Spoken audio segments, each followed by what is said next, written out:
Welcome to Better Edge, a Northwestern medicine podcast for physicians. I'm Melanie Cole, and today we're examining urology practice in the post-COVID era. Backlog management, shift to same-day discharge, efficiency improvement, healthcare expenditures, and so much more. Joining me is Dr. Amy Krambeck. She's the chief of the Division of Endourology and Stone Disease and a professor of urology at Northwestern Medicine. Dr. Krambeck, it's a pleasure to have you join us again. Thank you so much for being with us. So tell us a little bit how the COVID-19 pandemic affected patient and physician attitudes towards same-day discharge. Tell us a little bit about that. Prior to the pandemic, people were hesitant to go home the same day. They felt like they had better care staying in the hospital overnight, wanted to spend the time in the hospital to get the care that was necessary after any type of procedure.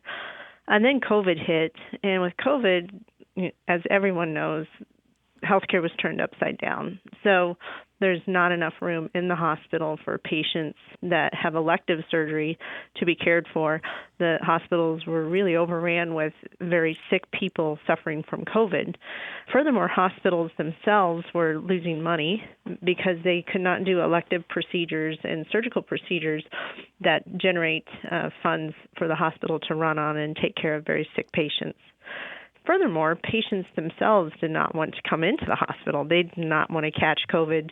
They wanted to spend as little time as possible in the hospital to avoid getting infected and coming in contact with other people. So our desire to connect and be together and to be cared for basically broke down, and we wanted to have our point of contact, get our treatment, and go back home. And hospitals wanted us to get patients out of the hospital quickly as well to save that bed space for the really sick patients who needed it. Well, certainly that's true. So tell us a little bit about how the minimalistic changes that occurred secondary to the pandemic affected the healthcare expenditures, such as you mentioned, same-day surgery and early discharge, same-day discharge, telehealth, cancellations of elective care, and obviously people were canceling even their screenings and medical procedures because of the pandemic. So they delayed care they otherwise would have received. Speak about some of those changes that occurred secondary to the pandemic. The pandemic hit, and all of the problems we had prior to the pandemic did not disappear. People still had difficulty urinating. They still had catheters in. They still had kidney stones. They had all of these issues that they had before the pandemic, but we then just started focusing on COVID-19, and everything else went to the wayside. So patients were avoiding their kidney stone pain. They were coming in extremely sick, septic, with bad infections, which we rarely saw before the pandemic, but people were waiting to seek care. Hospitals stopped allowing elective surgeries because they couldn't risk wasting the bed space. They needed every available bed in the hospital for the COVID patients. And so healthcare in general took a nosedive. Patients stopped having their screening exams, as you listed before, stopped doing their regular maintenance follow-up, and we all just were in survival mode trying to get through it. But then it became apparent that the pandemic was not just a few months. The pandemic is probably a 2-year process, and we needed to come up with a way to treat people's conditions that they were still having despite the COVID infection, which then led to this idea of same-day discharge and trying to get patients treated but minimize their time at the hospital. Well, we saw that with heart attack and stroke, too, didn't we? I mean, people were reticent about coming into the ER during Correct. the pandemic. So as all of this has shifted and changed, as you've just described, what are some examples of changes that have occurred in your practice due to the pandemic, and why are these changes possible at this time? Prior to the pandemic, we had gotten newer laser technology available to us that had allowed us to do a fairly significant prostate surgery called HOLE-UP, where we go in and core out the inside of the prostate so that men are able to urinate. And it works for any size prostate. So people who would have normally spent 3 days in the hospital after a big surgery had a minimally invasive procedure with a quick recovery. So prior to the pandemic, we noticed that with the newer lasers and the HOLE-UP procedure, the patients really weren't bleeding, and they probably could go home the same day, but it really had not been the culture to do that, and patients were kept overnight for monitoring. But when the pandemic occurred, we can send these patients home, and the patients were ready for this too. Mentally, they had accepted the idea that it's probably in my best interest to not spend the night in the hospital. So the COVID crisis gave us an opportunity to invoke a significant change in the way we treat patients, especially with big prostates who need deobstruction. And we started sending them home the same day. And it was highly successful. Well, I'm glad you said that it was highly successful, because I was going to ask you, how were the outcomes? And obviously, your patients liked it better. But as far as you physicians, the outcomes were good, yes?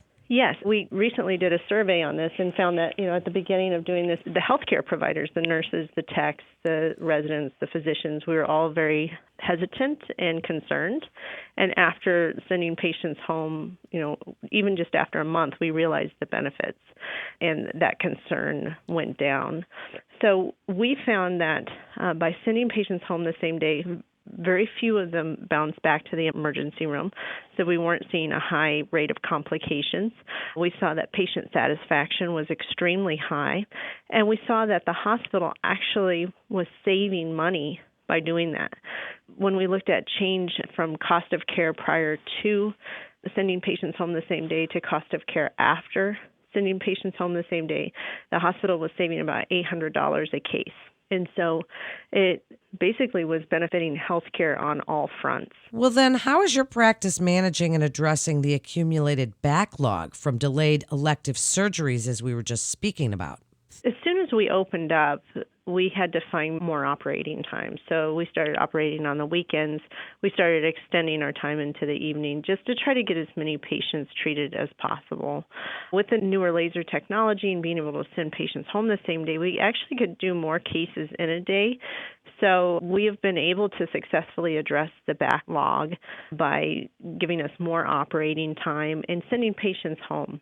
We also started taking their catheters out the same day because they're not bleeding as much, and that avoided another trip to the hospital and using more healthcare resources by just getting their catheter out before they left. So by limiting the number of contact points with healthcare, by also maximizing the interaction, we've definitely made improvements. We've also started doing quite a bit of telehealth. So many times pre-COVID, patients would come in for a 5 or 10-minute visit. We would talk to them, make sure they're doing okay, and send them home. Now those visits really don't exist. We do most of that either via video visit or a telephone call. So we've become exceptionally efficient with healthcare delivery because of the COVID pandemic. Dr. Krambeck, as we've seen this pandemic encouraging healthcare systems to be creative and innovative in their ability to deliver essential non-COVID care, can you speak about the role of innovative technology such as the Moses 2.0 in leveraging capabilities to perform procedures and improve efficiencies? So the Moses 2.0 technology started its development really in 2017, but really became commercially available right when the pandemic hit. So the reason that laser was developed was at first to improve efficiency in the operating room so that surgeons were faster with their prostate surgeries, but then it became highly apparent that it also controlled bleeding so much better than prior lasers. So we became able to treat exceptionally large prostates that were causing blockage and difficulty urinating, and we could treat them and send them home the same day because they just didn't have the bleeding complications that we saw before. The surgeries were fast, so the patient didn't have a long anesthetic, and they felt good. They wanted to go home when they woke up, and we were able to do that because this laser is so efficient and effective. Thank you so much, Dr. Krambeck, for being with us. Do you have any final thoughts for other providers regarding urology practice in the post-COVID era and what you're doing at Northwestern Medicine? My final thoughts is that healthcare providers should realize that patients are ready for minimalizing their care. So they want to be efficient. They want to limit the number of times they come into the hospital or see physicians, and they want to limit the time in the hospital. And we can do that safely and effectively with the current technology that we have. cause a little bit of anxiety when you first start sending patients home. But once you realize that it can be done safely and effectively with good communication, it really is a successful process and should be considered. Thank you again for joining us. What an informative episode. Gave us a lot to think about and to refer your patient. Or for more information, please visit our website at breakthroughsforphysicians.nm.org/urology to get connected with one of our providers. And that concludes this episode of Better Edge, a Northwestern Medicine podcast for physicians. For updates on the latest medical advancements and breakthroughs, please follow us on your social channels. I'm Melanie Cole.